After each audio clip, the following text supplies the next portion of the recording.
Welcome back to the Elements of Deep Sea Mining podcast. I'm Eric Young. This podcast is an attempt to increase the breadth of public conversation around deep sea mining.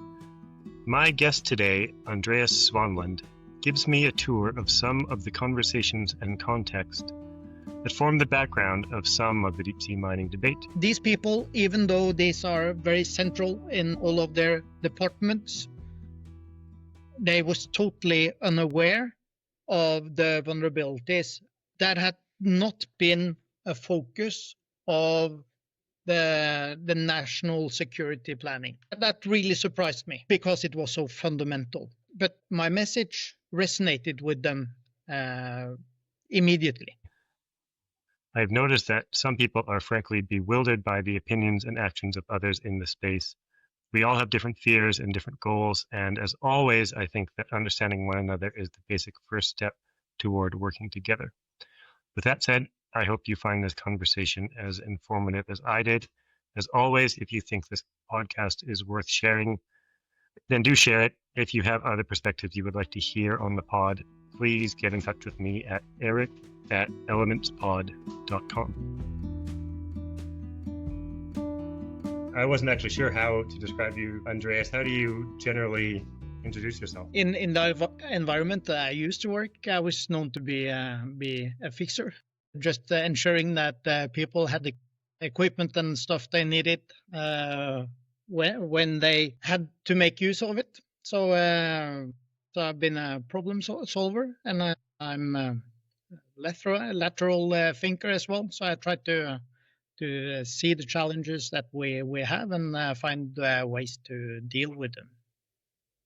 Well, I'll get you to give kind of more of your history and background, but just the reason that I had invited you on in the first place was because I see, and I think everyone in the deep sea mining conversation is aware of the kind of shift in narrative from sustainability driven to more security and defense driven kind of framing of the need for minerals and the drivers behind deep sea mining. I have seen you kind of floating around on LinkedIn and Substack as someone who's been on this narrative for a long time. And so I just wanted to get you on and kind of have you explain to people who are interested in the deep sea mining conversation some of the context and the background of the thinking that had you talking about this kind of early on. So with that, I guess maybe just a simple place to start is like, what do you think is your main message to give to a listener to this podcast who's interested in deep sea mining?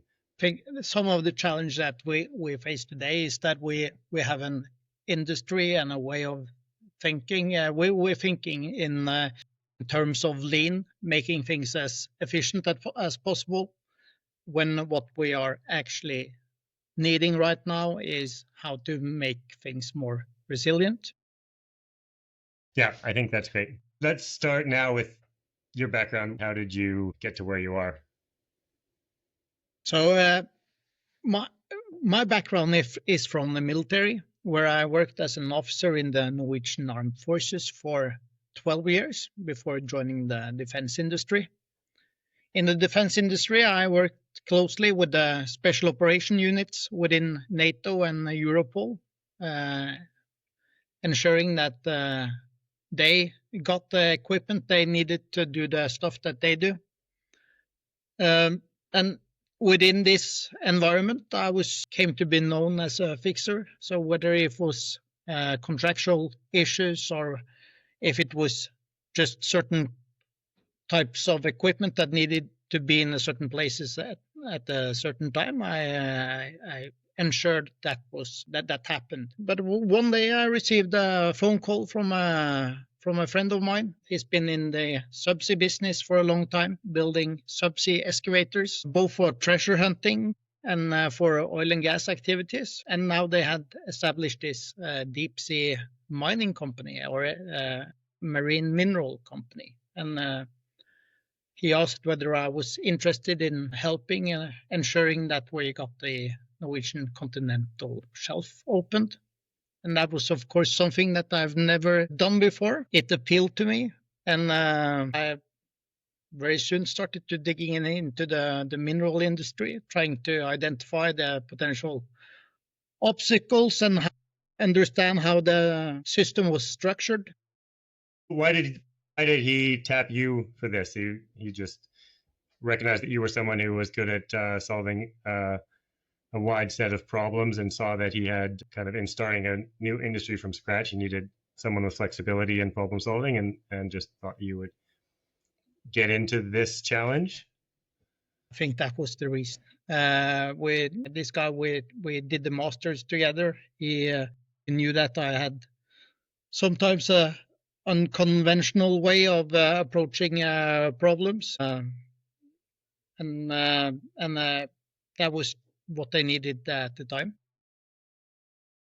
Okay, and just to round that, so you were in that company, which was called Seabed Solutions, and you did that for what was that, 4 years, and now have transitioned out of it. Is that right? Yeah, that is right. So I have no connections with or no interests in the deep sea mining business anymore, other than what I see as my own moral responsibility, and that is to help ensure that we realize that we have a vulnerability and we have an obstacle or a huge problem going forward that we need to take care of. Interesting. Okay, so then describe how you got into deep sea mining and what you discovered kind of coming into it with fresh eyes at a time when it wasn't really a thing in Norway, much less than it is now, even though it's still not much of a thing. And maybe let's do that. And then just in that, what I really want to get out of you is kind of the context and the background for why deep sea mining, why you saw it as important then and why you see it as important now. Yeah. So when I started to map out how the industry was structured, who the competitors were, who the big companies were, who the big state players were, it very soon became clear to me that we had a hugely vulnerable system, a system that was totally in the hands of our adversaries. And if a conflict arose, then we would not be able to sustain a war. And we talk a lot about deterrence, but to me, deterrence is also about being able to sustain the conflict.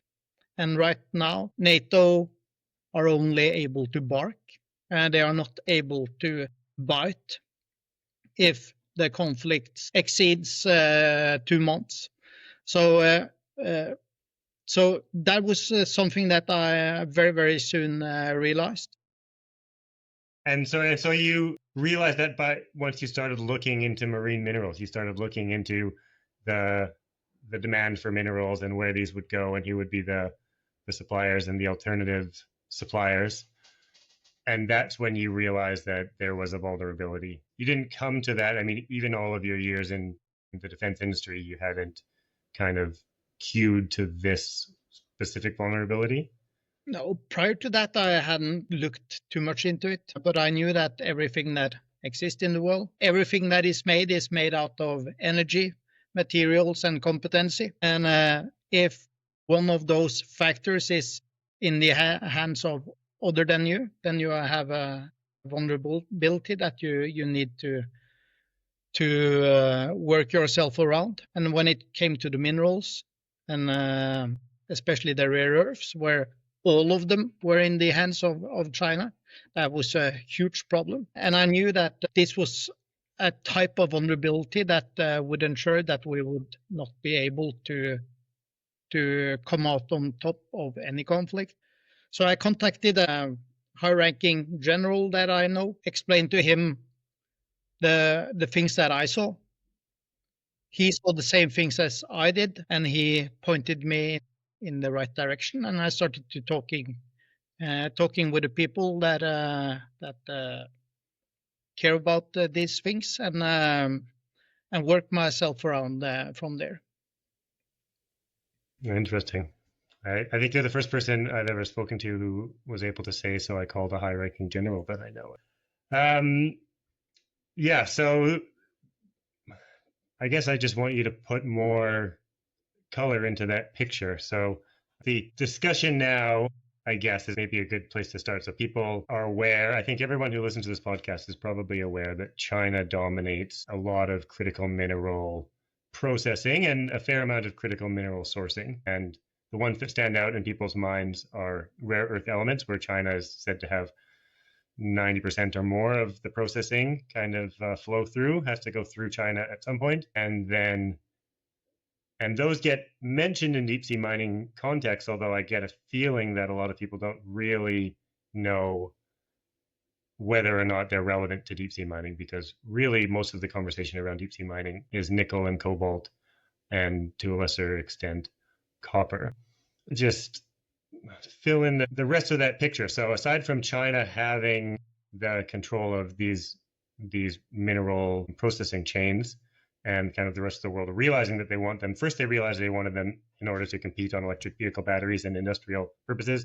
Now everyone is thinking that they want them to compete on military purposes, but I don't think anybody really understands what that means. Like, what is a specific vulnerability militarily that would arise from a supply chain issue, especially in minerals?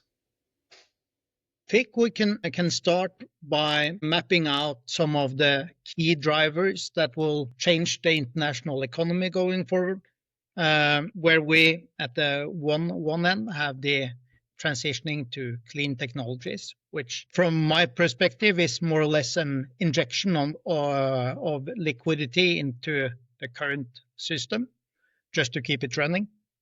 The other key driver we will have going forward is that we are in the beginning of a new industrial revolution, a revolution that will involve the transitioning to a range of new technologies such as 5G, Internet of Things, machine learning, synthetic biology, and extensive use of artificial intelligence. In this fourth industrial revolution, the war room will also be expanded to include a range of new weapons. We already see the use of drones, a range of autonomous weapons. We will see new types of energy weapons, new types of chemical and biological warfare agents, and we will see weapons to control and dominate space. And all of these new types of systems are enabled by rare earth elements and critical minerals. And then the last driver, or the third driver, will be the transitioning from unipolarity to multipolarity. And the first time you hear multipolarity, that might sound like a good thing. It might sound like more democracy, more equality, and more peace. Unfortunately, the opposite is the case. We have now, for a long time, found ourselves in a stable system beneath the US defense umbrella. And what happens when United States lose deterrence, as they have, is that you no longer have a clear alpha dog in the yard, and all the other dogs, they start biting. And they will continue to bite until a new leader has been established. So the future that we are entering into will be more volatile and more violent, and that forces the states around the world to ensure that they have more of the stuff they need within reach. So you cannot longer rely on supply chains and manufacturers of the technologies and the raw materials you need on the other side of the planet. That will just not be viable anymore. So when you say system, you are thinking kind of the international geopolitical system, the system that kind of guides how countries interact with one another. So and since the fall of the Soviet Union, and this is the really dangerous thing, in school we learn about how radical nationalism caused the atrocities that we saw during the Second World War. If we're lucky, we have a teacher that tells us that what caused the radical nationalism was an economic downturn in Germany. But what very few tells us is that the economic downturn that Germany experienced was the result of Germany being denied access to critical raw materials. So the Brits, they cut off German supply of oil, rubber, and minerals. And that is the system that we now, after the fall of the Soviet Union, have deconstructed. So we deconstructed the pillars of peace and stability that was put in place in order to defeat the Soviet Union. So we knew, and the architects behind the Bretton Woods, they were extremely aware that this was the case. And that is why the system was put in place. If anyone is denied access to the materials they need to feed their industry, to employ their people, and to have some kind of hope and prosperity, you will have conflict rising. And when we now no longer have that structure beneath us, we find ourselves in an extremely vulnerable position, both externally but also internally. And what's really changing that structure? Because on the one hand, it seems to me like one of the things that's changing that structure is just the perception that the structure is changing. So the US is afraid of China cutting off supplies, so they have kind of, in some cases, preemptively retaliated by restricting chips, things like that.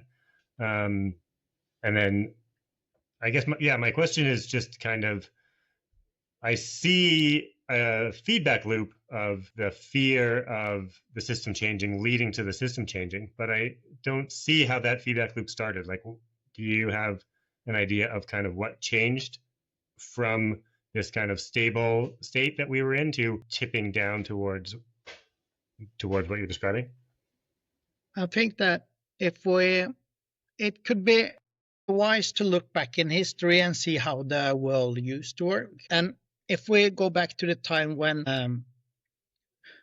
the currency was gold or silver, if you ran out of money, or if you had the trade deficit, you would eventually run out of money. And then it would be the adversary that had all the means it needed to build its army, to employ the mercenaries, and to grow stronger.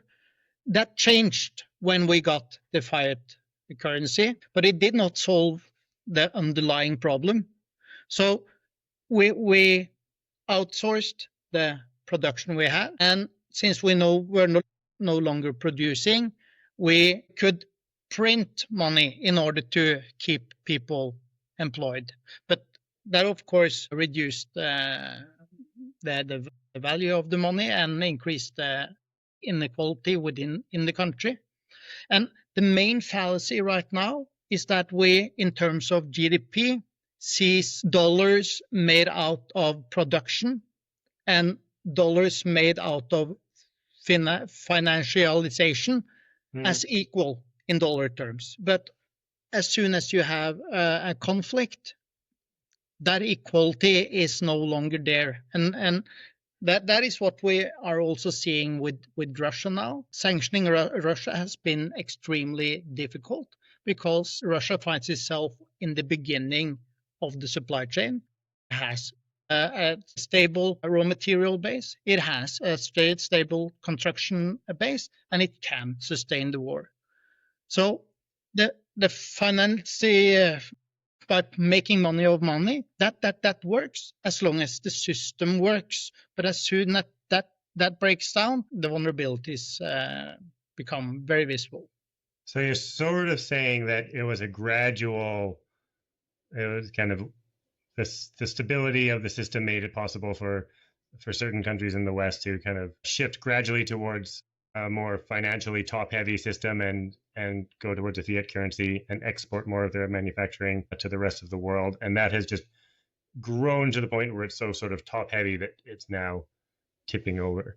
I think that example of Russia was super helpful. And also, I read in one of your Substacks the example of COVID, which I thought also was clarifying in helping this click a little bit for me about the impacts of this structuring. I don't know if you want to give that example also.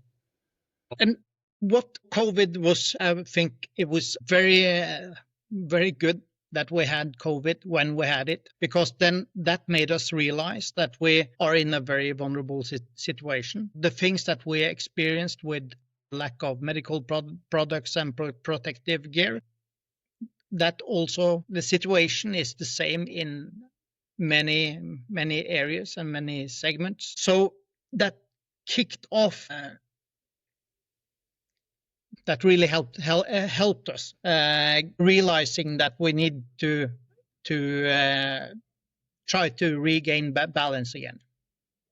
Yeah, and what struck me in what you wrote that I read this morning was all of the money. Like when push came to shove during COVID, having all of the money, having the ability to print all of the money, suddenly wasn't enough when there was something more important than just money on the table, when people really needed the whatever PPE supplies.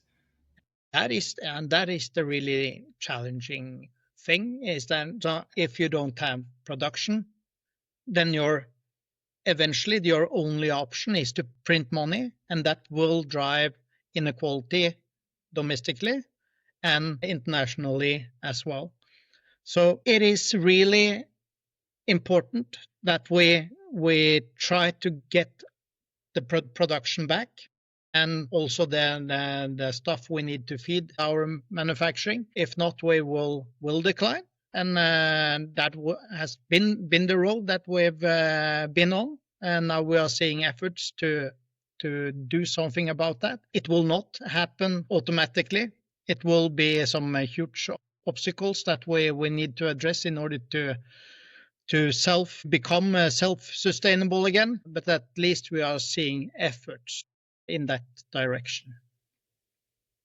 So I guess before we lose the deep sea mining audience, maybe now is a good time to kind of tie deep sea mining back into this. And so yeah, you're talking about how you started to see all of this when you started in a deep sea mining upstart in Norway in 2020.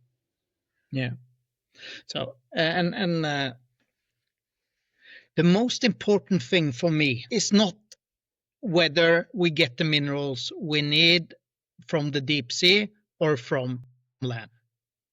But we know that in average it takes 26 years in a system that works to get a mine established in the West. China, the average there is something about 1 year. So and I think it's also very important that we look at what so mining is a very old industry. All the best deposits have already been explored, and now the ore grade is declining rapidly. The ores that we find, they are deeper and deeper, demanding new type of equipment. But especially the ore grade is something that also soon became clear to me when looking at this. And I think copper is a good example. The average ore grade in a copper mine today is 0.63% and 0.39 in the mines that we have under construction, and the mines that we hope that will get online in the next 5 to 10 years. And that is almost half the ore grade that we have today. That ore grade used to be 2.5 only a few years ago. So the grade is declining rapidly. And when an ore grade is cut in half, that means that you don't double the energy input, it increases tenfold. So, and when you know that the mining industry already use as much fossil fuels as the air trafficking industry, then you know that, okay, this will be an energy intensive industry going forward. We also know that between 50 and 80% of our most productive copper mines are located around the equator, where the temperature is expected to rise the most in the years to come. We know they already have challenges with water shortage, and we know that they will need to crush a lot more rock in order to get out the same amount of metals in the years to come. So, and when you know that we have ore grades, at least in Norway, in the deep sea exceeding 20%, then not exploring that possibility when we know we have the industrial competency and capacity to do it is just stupid. So that's interesting, because that the common narrative that comes up a lot in the deep sea mining argument is, mining in the tropical rainforest is bad and this will be better, and so we should do this instead of that. But what you're kind of saying is that this is less vulnerable, that there's, even just from a purely focus on production standpoint, there's vulnerabilities that are multiplying between climate change and cost of energy inputs and other things in the system that we need to consider diversifying just in order to keep supply stable. And the entire endeavor that our politicians have embarked upon sounds a little bit strange to begin with. We don't have the materials we need. We don't have a plan for how to get them. We are not seeing any increase in investments in the areas that or into the current industry of significance. Everything is a little bit strange. It's like starting a huge project without ever have done a pilot. But that was maybe not the question.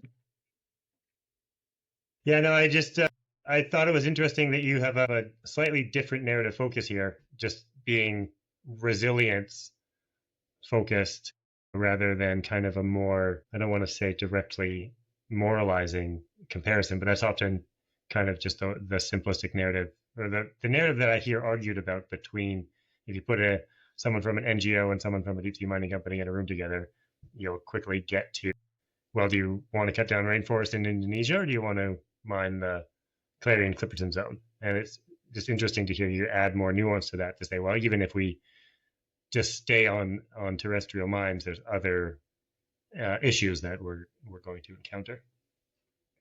We know that the entire system that we have structured, this consumer-based system that we've been a part of, is hugely damaging to nature. That is the structure of the system. That is in a way also a result of the liberal order that we've been a part of, because democracies, they are totally dependent on economic growth in order to survive, and because that is the only way you can give more without taking from anyone.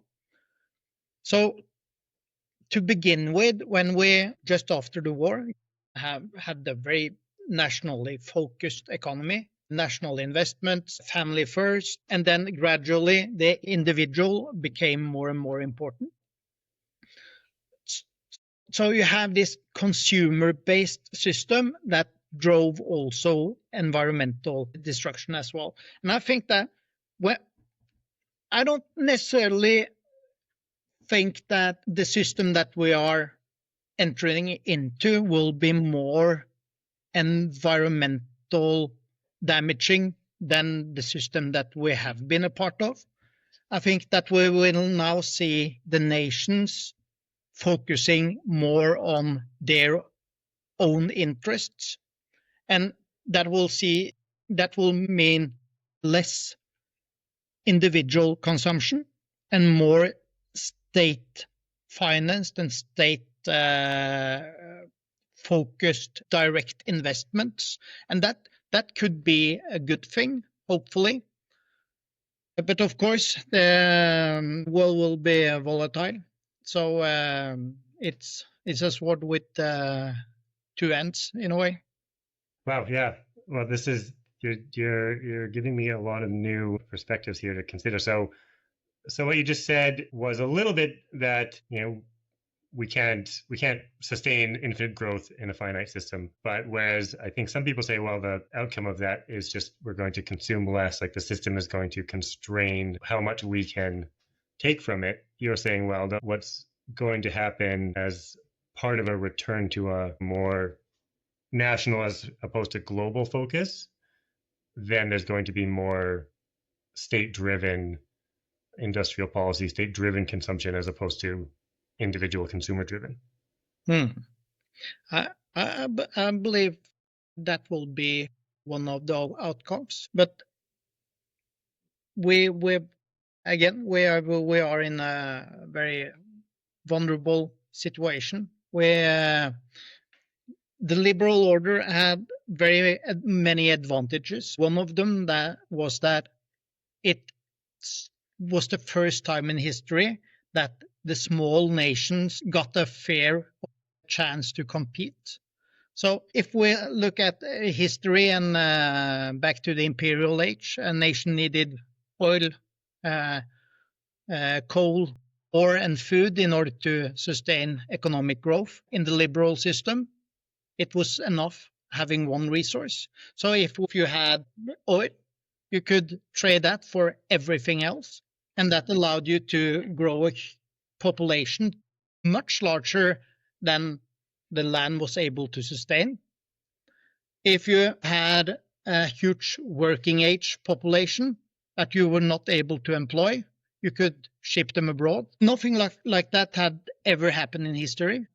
At the same time, we got the fertilizer industry and artificial fertilizers that allowed us to sustain a population that normally would be limited to 3 billion people to now close to 10. So when we now remove people from the chance of achieving more economic growth, we will have a chance that we will see, in addition to the external conflicts, that we will see a lot of internal conflicts. And in many ways, that is what I fear even more than the externalized threats, is what we are going to experience domestically.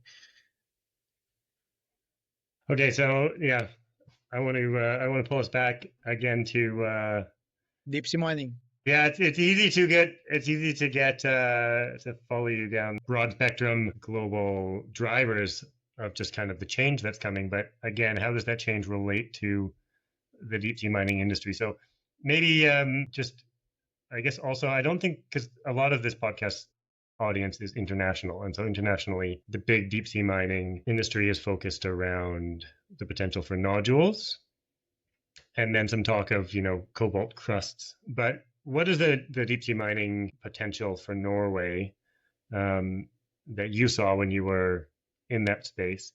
And then I think also very interesting is, what are the other aspects of the deep sea mining industry, specifically in Norway, that are valuable aside from just the minerals? But let's start with what deep sea mining in Norway would look like from what you experienced being in the industry for 4 years.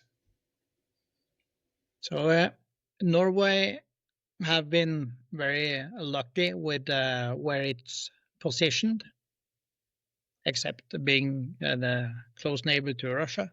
We've been lucky with most other things. And to me, it made a lot of sense, since more than 90% of all volcanic activity in the world is located around the continental plates where they meet. And since minerals are pumped up from the deep below the ocean floor crust, and you also have the largest amount of minerals in these places. And when we are going to need as much of them as we are going forward, going where the potential is the greatest just sounds logical. In Norway, we have a very experienced oil and gas industry. We have a population that generally is very concerned about the environment. We are children of the nature, all of us. Heavily reliant on fishing. Outdoor activities is a way of how we are raised. So, and the people I met within in the oil and gas and mineral industry, they all carry this weight inside them that they want to do this in a sustainable way with the competency that we have. I believe we can, and with the time frame that we have ahead of us in order to regain balance, then I don't think that not exploring that potential is unwise. But I mean, can deep sea mining, and especially in the Norwegian context, become relevant what kind of time frame do you see in deep sea mining before it could contribute to the mineral supply chains? As always, is the sense of urgency that that way is the restriction. Mm-hmm. Right now, we are starting to realize that we need to do something. Our political leaders in general hoped that it was the climate crisis that was going to drive that sense of urgency. Now we are in a even more critical situation that we will most likely have to go outside the rules and regulations that we have already put in place with regards to in many aspects, not in the deep sea mining industry or deep sea mining space specifically. I think Norway were very wise to put together a mineral law and some kind of regulatory framework already in 2019. So that is a process that we have at least established a process that will allow us to approach the upcoming problems in a more planned way. So in the conversations that you were in, getting into this industry, talking to different people in different sectors of Norway, to what extent was this strategic vulnerability, let's call it, like in people's minds? Did you get when you said, yeah, we need these minerals for something other than just the green transition, did that resonate with people, or was it like, is the reason that Norway has this mineral law that I think came on the books in 2019, was that just green shift thinking, or did you see strategic thinking there also? I think it was most the green shift. So we've been aware of the minerals in Norway for a long time, and we've seen it as a potential an industry for the last 20 years, but no one had really done anything about it. In the first time, the company that I was involved in doing a deep sea mining report was back in 2010. So it was something that what's a market segment that we started to look at quite early. So, but what was interesting to me when this general started to point me in the directions that I had to go in, the vulnerability that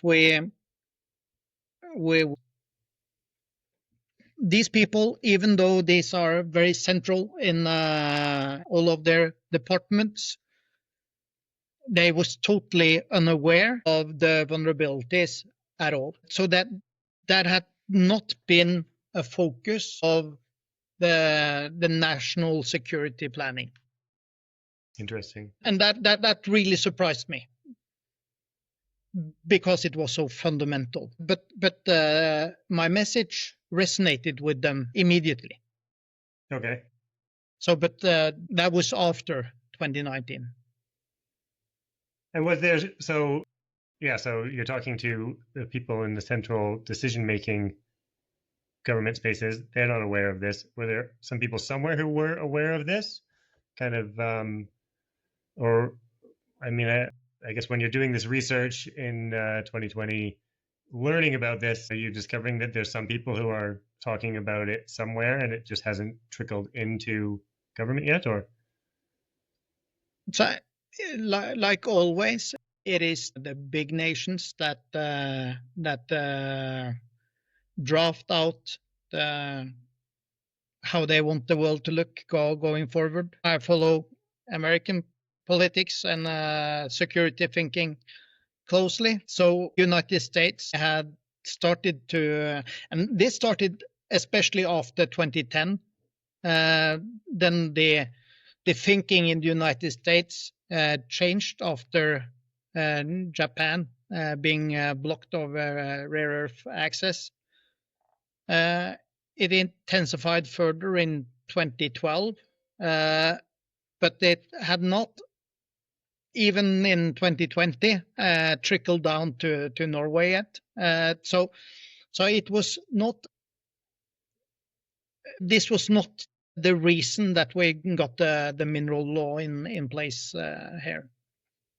What about more recently? So I've talked to a number of people who weren't in the rooms where the decisions were getting made about the deep sea mining, the most recent deep sea mining regulations, I guess 8 months ago now. Deep sea mining, not regulations, but I guess the vote in Parliament where they decided to go ahead with the opening process, and that has since been semi-reversed. But I've spoken to people who said, well, looking at this from an economic, from a environmental standpoint, it didn't make any sense why there was so much support for deep sea mining. So a number of people have said to me there must be some other reason why the government has been so kind of gung ho with deep sea mining. And so, do you think it's just kind of this at this point? The strategic relevance was apparent, and so when I started, it became very important for me to spread the message of the vulnerability that we had. The good thing with Norway is that it's very easy to contact the politicians. This was not anything that anyone in the Norwegian side of the industry had focused too much about. So I started reaching out to the different political parties. They have all their emails, all their phone numbers, so everything is available. Mm-hmm. And asked for a meeting. And most parties were interested in learning about the deep sea mining and learning about different aspects of the industry and also how this could influence our capability to feed our industry going forward. But some parties did not. They were not interested at all. And the interesting thing is that the same parties that did not respond to the request for or did decline a meeting was the same parties that voted against deep sea mining in the top parliament. But all the parties that were interested, they wanted to learn more. Yeah, I'm very interested in how decisions get made, and especially how people's biases and kind of desires get fed into decision making. And so I think people who are, it kind of goes both ways also. People who don't want to do deep sea mining because of environmental reasons are going to be less interested in the security aspects and putting the pieces together. And likewise, the people who want the industry for whatever reason they started out, I think there's lots of various reasons, are going to be looking for new justifications and new kind of supporting reasons. So that would have been a very interesting series of conversations to have with people.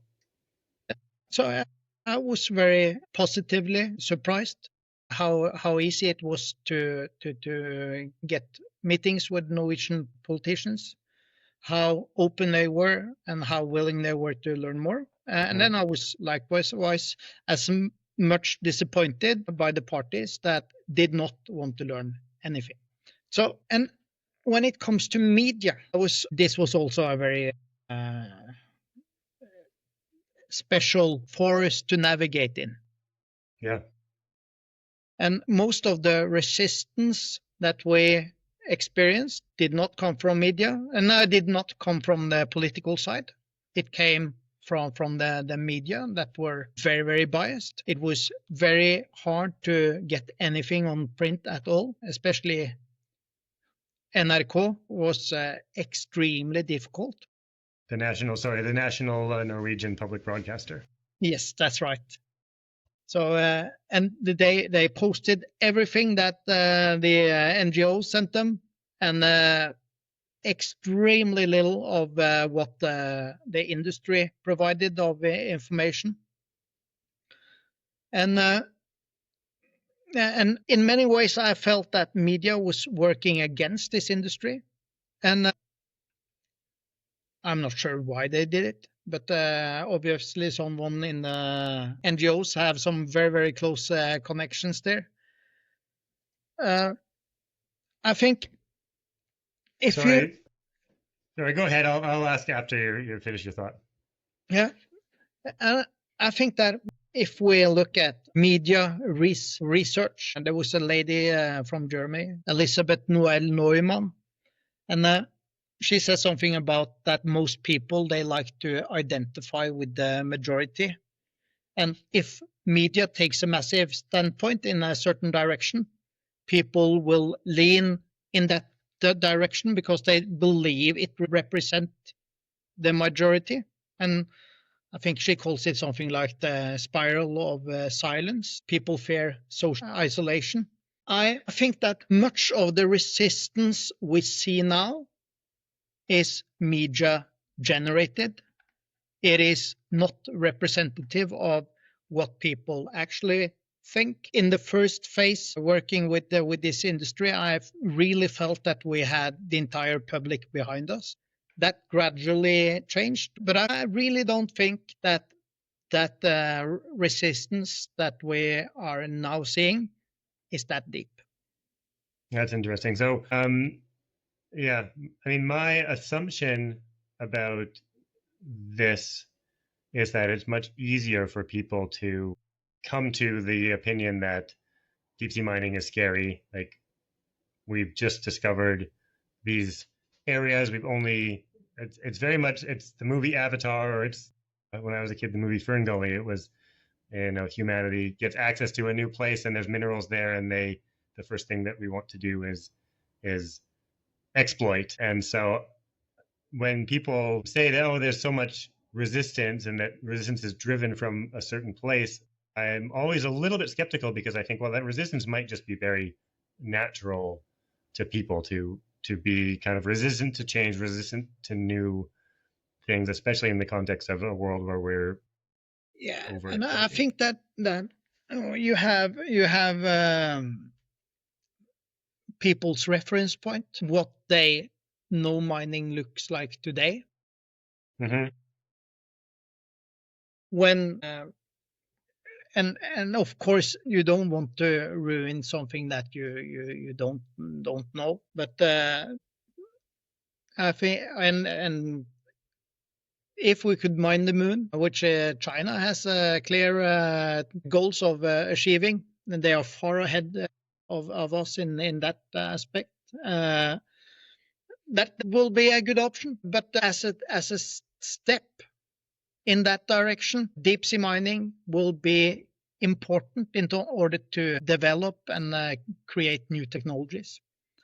And that is one advantage that China has also achieved during the last 30 years, is that when you have production, also, since most of all new innovations happen during the production phase, that also means that the ones controlling production will have the new inventions going forward.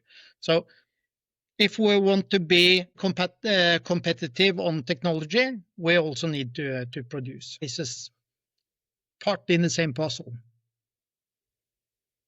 Interesting. I want to take us back to the media and narratives aspect of this, just because I think that's very interesting. So, one thing I want to say is that what you describe as the media being kind of, I don't know if you said biased against, but not as available for the deep sea mining companies. This was sort of one of the things that induced me to start this podcast, was that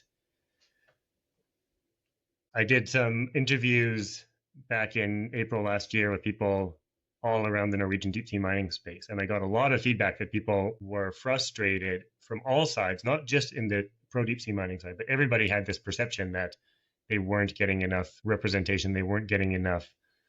They were getting, if they got into a newspaper article, they got kind of half of a sentence clipped out of context.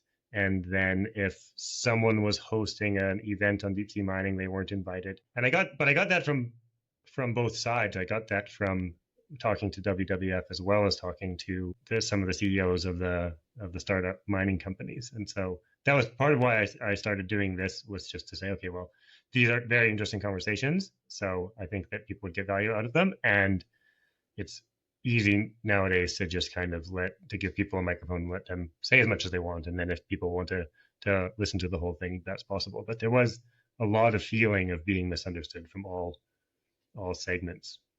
But I want to hear more about your experience of that time when you were trying to get deep sea mining going. And that would have been when it kind of hit the news. So you would have started this company before deep sea mining was kind of a relevant thing in Norway, and then it at some point took off and became very current to the public discussion. Is that right?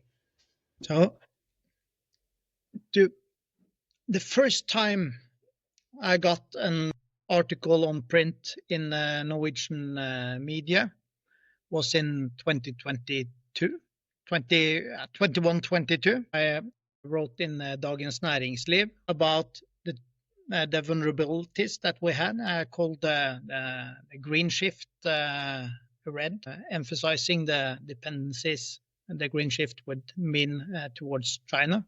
Mm-hmm. When I contacted Dagens Næringsliv, that was the first time they addressed the issue at all. So prior to that, they had not, as broadcaster, not identified the problem. Think maybe in the same article, or maybe one later, I said that this is the way that the West will lose the new Cold War. So, and that in a way kicked everything off, and that helped shift the focus both politically and in media. Not in favor of deep sea mining in general, but at least more people realized that we had a problem that we needed to find a solution for. Okay, and I just interested more of your so aside from just the perception so your perception was that the news media was more keen to go with the narratives coming out of the NGOs, that deep sea mining was more dangerous than beneficial, and that is good media in a way. So in order to get a good story, you need a good conflict, and people used to media, they are very well aware how to create this the conflict, and that already there, knowing which buttons to push. That plays in the advantage of the organizations that are used to dealing with the media. Something that I wasn't, and none of the other actors within the deep sea mineral industry was either.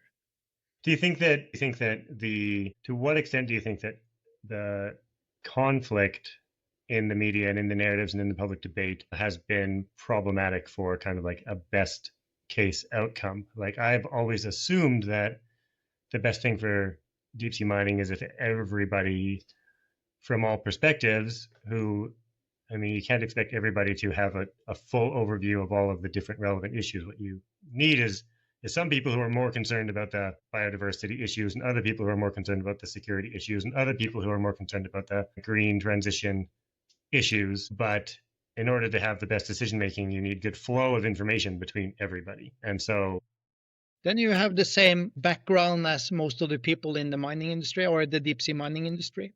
And most of them are researchers. They have a background from one as doctors or something from one of the universities.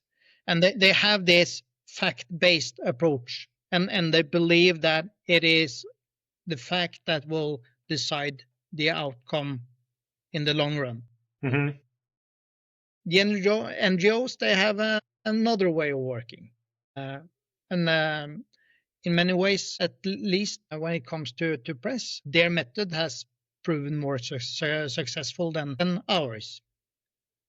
I mean, I feel that the NGOs also have, I mean, a lot of them come out of the same universities. They also have a fact-based approach, but they just have a different focus on, they have a different set of facts that they're focusing on. But maybe this is a good time to slip in the question that I ask everybody, and I haven't exactly figured out a good way to put it, but just in terms of decision making when it comes to balancing between different values in different propositions. So, deep sea mining is often portrayed as a real case of trade-offs or a dilemma where it's going to be destructive to new habitats, but it's going to have benefits to society, or in this case, maybe to kind of strategic goals. And how do you help people think about making decisions in these sort of trade-off dilemmas? So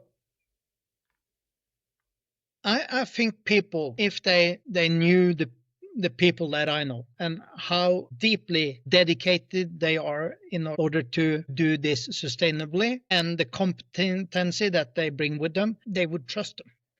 Maybe I'm the naive one, but I believe that we are at the technological stage that makes it possible to do this in a safe and sustainable manner. I know that we are going to need the minerals. I know that we will be outcompeted on all arenas if we do not get them. And I know also that the time frame that we have is extremely short. If President Xi do as he says, we will have an invasion of Taiwan. We will have a complete disruption of the entire global supply system. And everything that disunites us right now from making joint decisions will play in the hands of our adversaries. I also think that we have many politicians and many NGOs that plays into or are unwillingly used as tools in this international geopolitical play. If we look at how covert influence campaigns are made, the goal is not to create a new narrative or fool people by creating something entirely new, but it's more about confusing them with everything in order to delay action.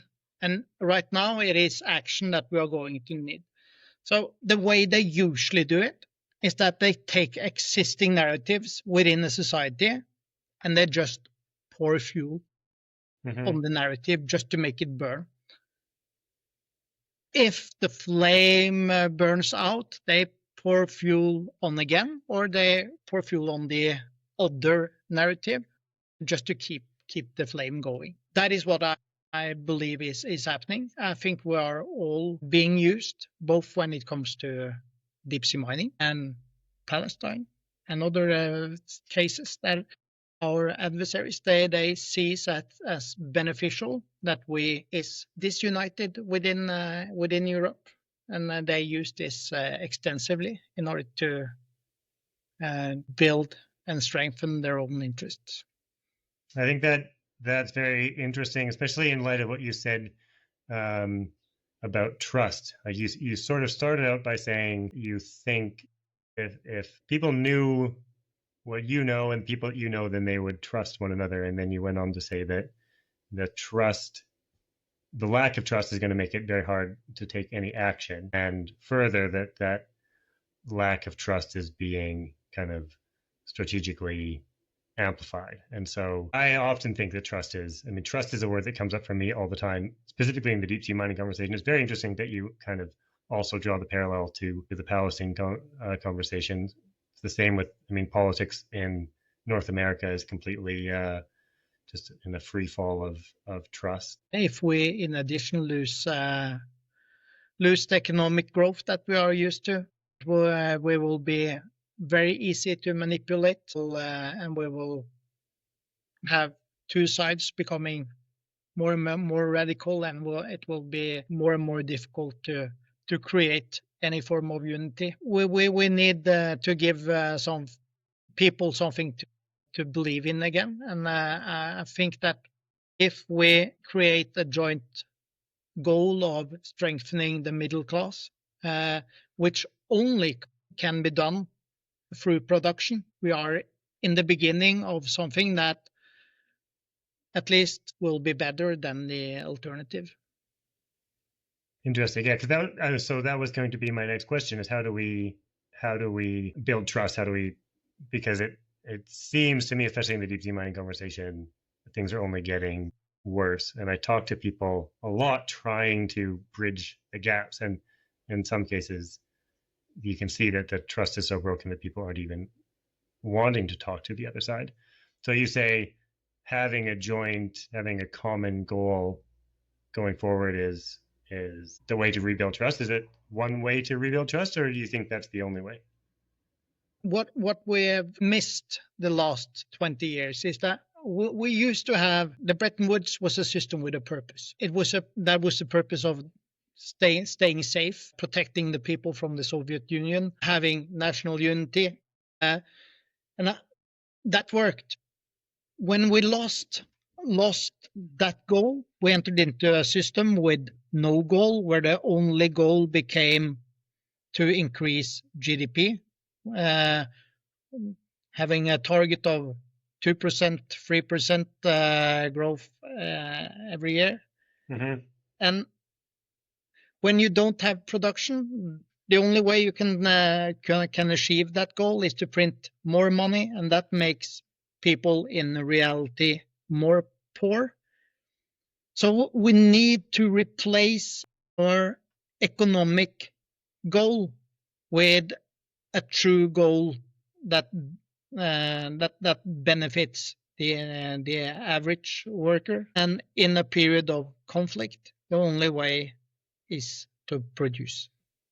That's interesting, because I can imagine a lot of people saying, well, I'm with you on we need a common goal, but shouldn't the common goal at this point in history be sustainability? Shouldn't the common goal at this point be not driving the world even closer towards a planetary collapse or a meta crisis, or whatever word you want to look at it? You highlight GDP as the old goal, and I worry that it's going to be a hard sell to get a lot of people to say, okay, well, I see that in this time we need to focus on production, because that sounds like part of the problem. Yeah, I totally understand the dilemma. I think we need to realize that when people elect their leaders, they have some fundamental reasons that they creating their or when making their decisions, they elect a leader for how will my pension look like, how will my children grow up, how does the educational system look, how is the healthcare system looking, how is defense. But what all of these different aspects have in common is that they are all about safety. So when entering into a period where we potentially will have climate change, we should bear that in mind, that people beg for safety. So we should try to find ways to make people safe, whether it's regards to external threats or climate threats. And as long as we have outsourced our industries and we are facing these threats, then people are not safe. So that's interesting. As I see, because I see the fear, the safety issue. I mean, the other side of that is fear, and I see that as being a driver to a lot of the deep sea mining narratives.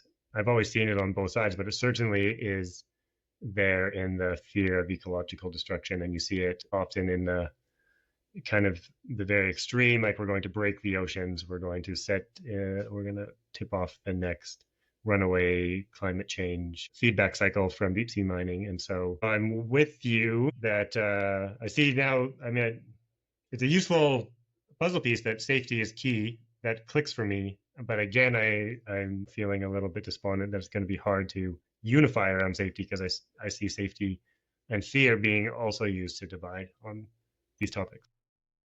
yeah, no, it will not be easy, and that is also why the changes usually happens after the collapse and not prior to it. Getting large systems to change is difficult. I think we should also, when it comes to nations, look at how is change implemented in the large organizations. How do they succeed transforming? The worst way to go is to centralize power. It's to tell people what to do. In order to get big changes going, need then the managers are no longer useful. Mm-hmm. You need leaders again, and you need as much people as possible taking responsibility, using their mandate to create a bottom-up change in the organization. And right now, I think the centralization model that we are approaching will prove ineffective. Well, we need to learn from the people that have done these types of process before, and that is the opposite of what our political leaders are currently doing. That's a shame. Do you see then, like, so tying this back into what you said earlier, like you said, we have this problem, this supply chain problem, and you're not bound to marine minerals as the solution. You're kind of open to whatever solution solves the problem. And is that also, does this distribution of decision-making, distribution of approaches, you kind of, what is it, let 1,000 flowers bloom or something?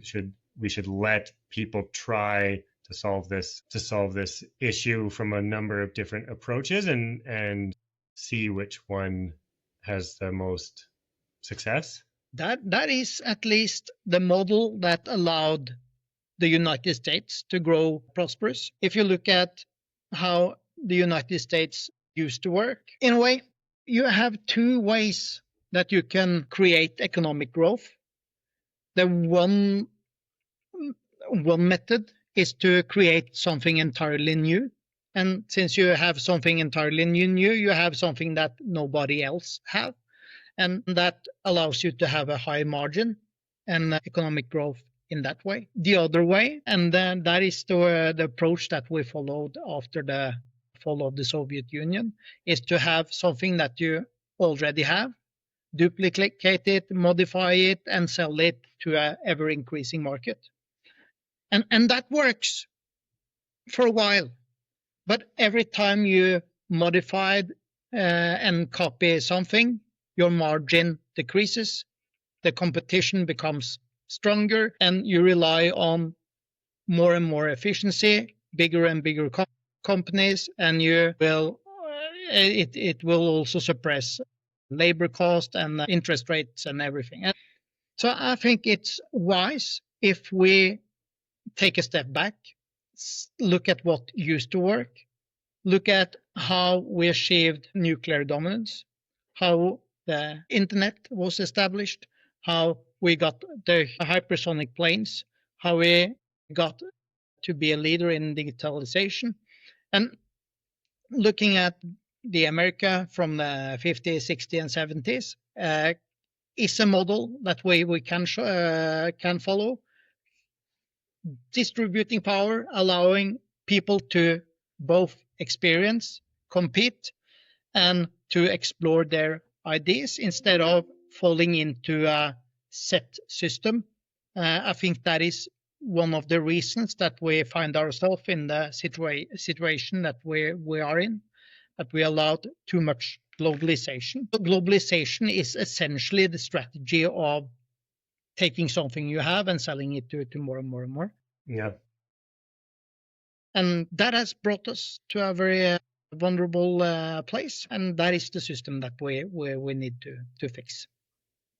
Ironically, I've heard that this is what replicating some aspects of this is why China is achieving dominance in certain domains like electric vehicles and things, is that they pushed to have 1,000 electric vehicle companies in 1,000 different Chinese cities and had them compete with one another. And now they've got kind of the best electric vehicle companies in the world that grew out of a lot of really distributed starting points. Even though China is to some extent a centralized economy, they have managed to leverage distribution in their own case. Friction and competition are hugely important in innovation, and innovations never comes out of efficiency, because in efficiency you already have something that works. So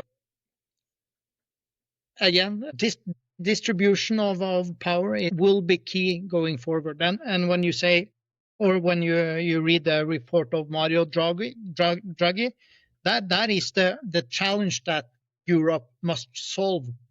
And that is not the challenge that we solve by becoming more and more lean. Actually, we have to go in the opposite direction.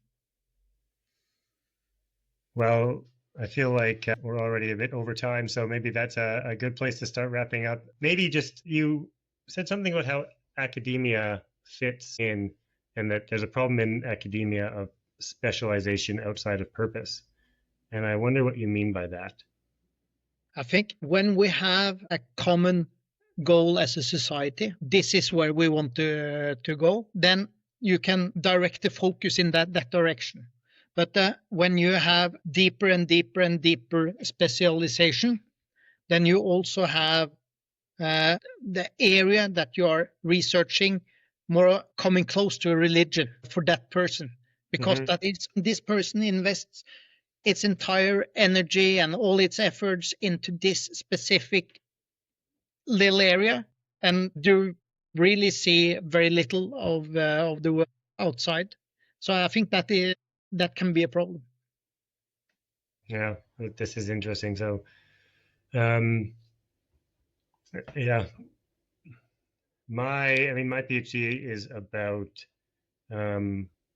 ethical decision making in the critical mineral space, but I spend a lot of time just focusing on this question of, like, the basic question of ethics is, what should we do?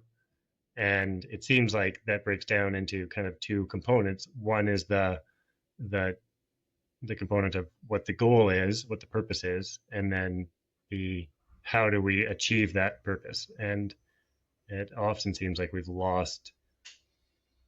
in some ways we've lost both of those things. Yep. Also, so the key is to find, to realize what really means something, and what we want to achieve as a society together, and that is challenging enough in a way.